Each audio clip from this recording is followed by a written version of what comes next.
Hey, this is Sean with Stronger Leaders, Stronger Profits, where we empower leaders of all levels to unleash the greatness within and win. In this video, we're going to talk about the only two jobs as a leader that you can never delegate: creating the proper culture and making a decision. Enjoy.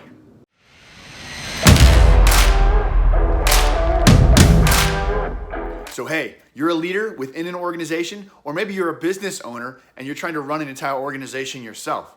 Well, there are two things that you can never delegate to a subordinate, right? If you strip away all the minutia and all the day-to-day to-do lists and putting out fires, you have two jobs. One, create the proper culture. We're going to talk about in this video. And then in part two, we're going to talk about making a decision, problem solving. So first, creating the proper culture. There's really two steps on this. At first, we have to create the conditions and the environment and the guidance to get this group of people headed in the right direction. We have to communicate effectively. What is the purpose of this organization, right? What's your mission statement? What are your values?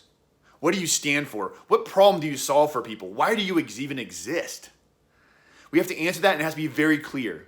Our mission statement and our values, every member of your team, down to the first line seller, the stockroom people, everybody needs to know those by heart. So keep it limited and keep it focused. Organizational design here is very important. Depending on the function of your organization, maybe you have a very flat, very streamlined communications, very high-tech company. Or maybe in a lot of logistics types companies and stuff like that, we have to be more hierarchical, right? A lot of times if you're developing products and you're in hardware, you have to have checklists, and there has to be systems, there has to be safety systems, there has to be risk management. So you can't be as sort of like loose and fly as you can if you're working with software.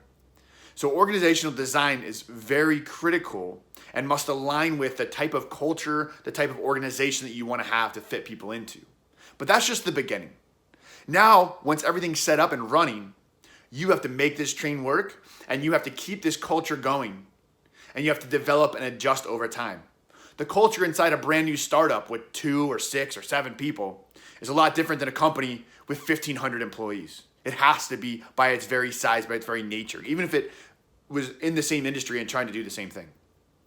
So we set this whole thing up, and now when we make it run, it's not about your IQ anymore.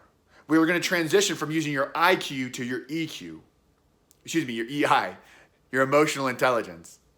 So, emotional intelligence has 5 components: self-awareness, self-regulation, motivation, empathy, and social skills. Well, you could be in charge of 500 or 1,000 people, but here's coming at you. If you notice, 3 of those 5 elements of emotional intelligence are about you, about self-leadership.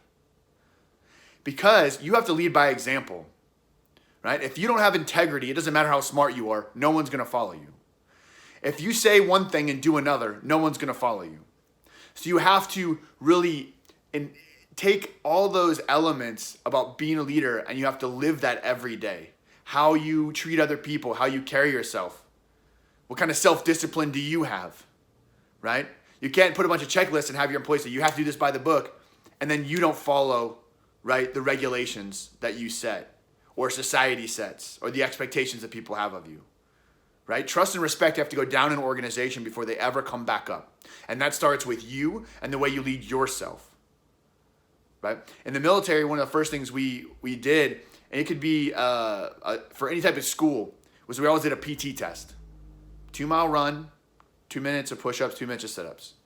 And it could be a logistics school or a safety school.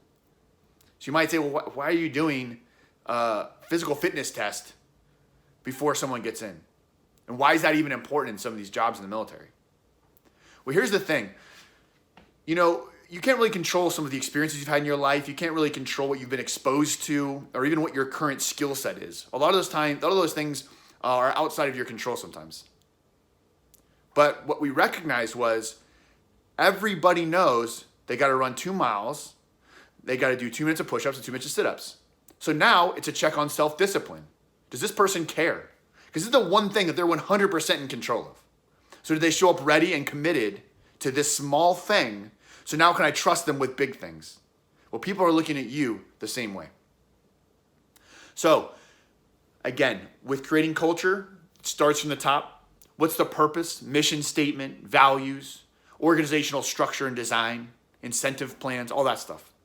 And you use your IQ to set that up. But you have to set up your EI, your emotional intelligence, to continue to foster the proper culture so you can experience the greatest reward with your people and maximize the efficiency of your team. Because that's really your job as a leader.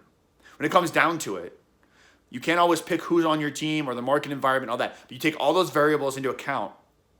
Your job is to get the most out of that group of people. Whatever they are capable of, you should be reaching for greatness and improvement. And it starts with culture. Hope you enjoyed that. In part 2, we're going to talk about the decision-making process, right? That's why you get paid the big bucks as a leader. That's why everyone looks at you to make the decision. When times get hard, that's where you earn your pay. So we're going to give you some tools and strategies to tackle that problem in the next video. See you then.